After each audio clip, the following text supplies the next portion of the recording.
Formative evaluation को समझने के लिए हम एक एग्जाम्पल देखते हैं। हम यहाँ देखते हैं कि एक टीचर हैं जो बच्चों को कौन सा चैप्टर पढ़ा रहे हैं, फोर्थ चैप्टर पढ़ा रहे हैं साइंस में, यानी बल चैप्टर।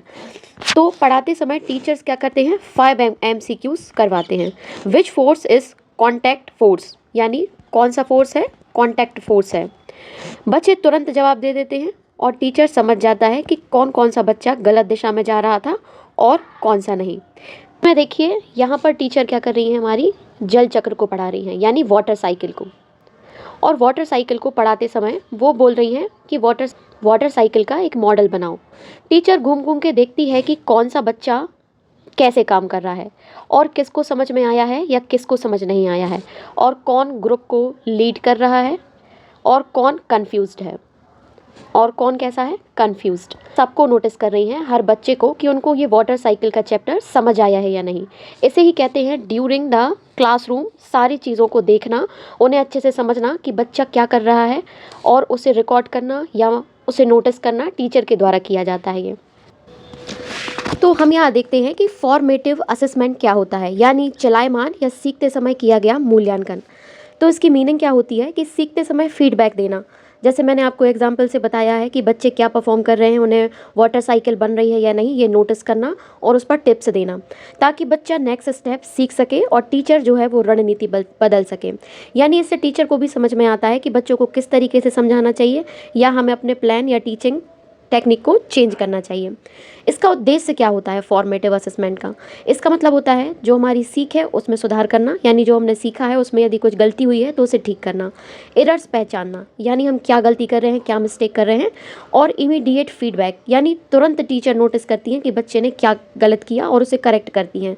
हमारा कॉन्सेप्ट क्या होता है, क्लैरिटी आती है, यानी हम अच्छे से उस कॉन्सेप्ट को समझ पाए हैं या नहीं, ये डिसाइड किया जा सकता है। When it happen मीन्स कब किया जाता है, जब चैप्टर चल रहा हो, यानी ड्यूरिंग चैप्टर क्लासरूम में। डेली टीचिंग के दौरान, एवरी एक्टिविटी या टास्क में, आप हर चीज़ में बच्चों को एक्टिविटी या टास्क करा के नोटिस कर सकते हैं, और यूनिट के बीच बीच में भी किया जा सकता है। अब हम इसको किस तरीके से कर सकते हैं, इसके क्या टूल्स हैं और टेक्निक्स हैं। तो सबसे पहले हमने देखा कि ऑब्जर्व कर रहे थे कि वाटर साइकिल बन रही है या नहीं। फिर टीचर्स ने क्वेश्चन पूछे थे। क्वेश्चन क्या पूछे थे, हार्ट पंपिंग ऑर्गन्स क्यों हैं।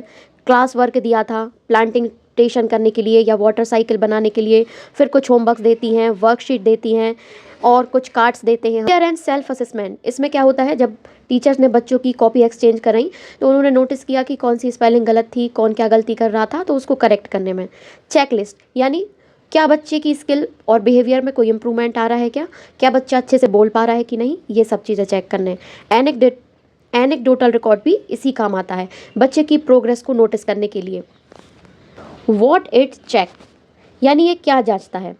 ये हम फॉर्मेटिव असेसमेंट करने से हमें बच्चों की अंडरस्टैंडिंग पता लगती है कि उन्हें कॉन्सेप्ट समझ आया है या नहीं। स्किल्स का पता चलता है, बच्चे किस तरीके से सीख रहे हैं, कौन सा बच्चा किस तरीके से ऑब्जर्व कर रहा है, उनका एटीट्यूड एंड पार्टिसिपेशन, कौन सा बच्चा वाटर साइकिल को अच्छे से लीड कर रहा है, कौन सा नहीं कर पा रहा है, तो उनके पार्टिसिपेशन का भी पता चलता है। क्या बच्चों के कुछ मिसकंसेप्शन हैं, यानी बच्चे कॉन्सेप्ट को अच्छे से समझ रहे हैं या उसे अच्छे से नहीं समझ पा रहे हैं, यानी बच्चों को कोई गलत फहमी तो नहीं है। गलत फहमी का मतलब होता है वो कॉन्सेप्ट को किस तरीके से ले रहे हैं, गलत वे में तो नहीं ले रहे हैं, तो या उनको कोई भ्रम तो नहीं है, तो वो क्लियर होता है। और इससे बच्चों की प्रोग्रेस दिखती है, बच्चा अच्छा कर रहा है या कमज़ोर हो रहा है, तो प्रोग्रेस चेक करने के लिए भी यह मूल्यांकन किया जाता है। अब इसमें टीचर्स की क्या रोल होता है। टीचर्स ऑब्जर्व करता है साइलेंट। अब टीचर ऑब्जर्व करता है कि बच्चों को कितना समझ आया, और जब वो पूछते हैं MCQs से, टेस्ट से या क्लास वर्क से, पता चलता है कि क्या एरर मीन्स होती हैं गलतियाँ, बच्चे क्या गलतियाँ कर रहे हैं उनको रिकॉर्ड किया जाता है। गिव टाइमली फीडबैक, यानी 2 बच्चे हैं और उनमें से एक अच्छा कर रहा है, एक नहीं कर रहा, तो इस बच्चे को क्या दिया जाएगा, फीडबैक दिया जाएगा टाइम पर। मॉडिफाइड टीचिंग, बच्चों को, हर बच्चे इंडिविजुअल डिफरेंट होते हैं, यानी कोई बच्चा इंटेलिजेंट होता है, कोई बच्चा नहीं होता है, वीक होता है, कोई बच्चा मैथ्स में अच्छा होता है, कोई आर्ट्स में अच्छा होता है। तो अपनी टीचिंग को बच्चों की ज़रूरत के अनुसार मॉडिफाई करना, तो ये भी हो जाता है। सपोर्ट वीक लर्नर, जो बच्चे वीक होते हैं उनको स्ट्रॉन्ग करने के लिए और उन्हें सपोर्ट करने के लिए भी ये असेसमेंट बहुत इंपॉर्टेंट होता है। इसकी क्या क्या विशेषताएं होती हैं? ये कंटिन्यू होता है, मीन्स हर यूनिट के बाद लिया जाता है या चलते ही रहता है, क्लासरूम में भी चलते रहता है। डायग्नोस्टिक इन नेचर, मीन्स हर दिन हम ये देखते हैं कि बच्चा पहले से कितना लर्न करके आया है या उसका प्रीवियस नॉलेज कैसा है, उसका भी हमें नेचर पता चलता है। इमीडिएट फीडबैक, चाइल्ड सेंटर्ड है, यानी इसमें हम हर दिन बच्चे के ऊपर ध्यान देते हैं कि बच्चा क्या कर रहा है। फ्लेक्सिबल मेथड्स होती हैं।